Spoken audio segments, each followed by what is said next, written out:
Bosun's note. The captain found some kind of book when we were last ashore. He believed it contained the answer we needed to leave this cursed island.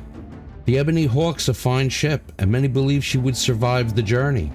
Despite tales of the doomed vendetta, most of the crew felt it was worth the effort.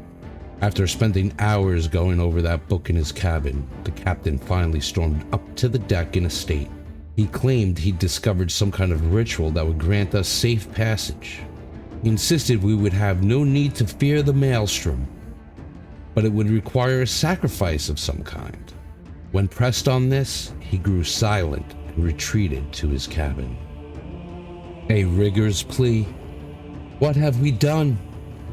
We knew this was blasphemy, but none dared speak out. Some power seemed to still our voices. But we heard the screams when the captain began the ritual. They will forever haunt me. And it was all for naught. The storm did not abate. The monster was not appeased. We were forced to turn back. None of us could bear to look at what remained of our first mate.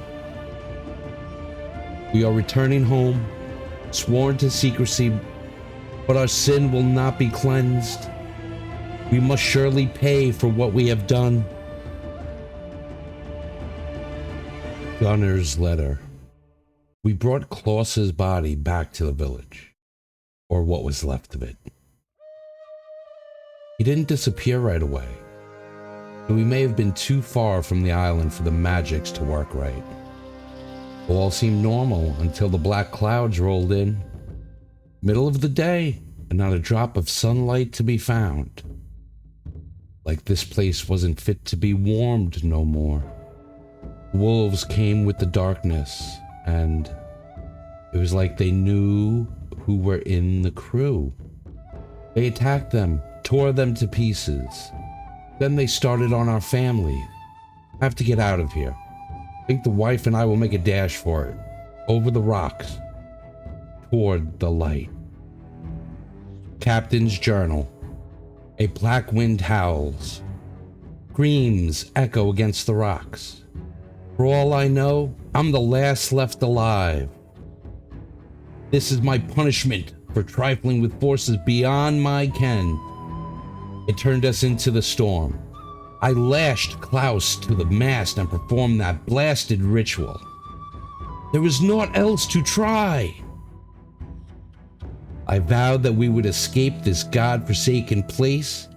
I believed any sacrifice was worth our freedom. This blasphemous ritual should have appeased a monster. Instead, it created another.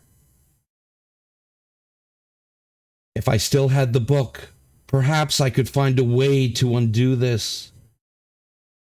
Or some way to control whatever poor Klaus has become. But the sea claimed the book, washed it overboard during my failed attempt. The screams have stopped, but now something pounds at my door. I shall let it enter and end this terrible nightmare.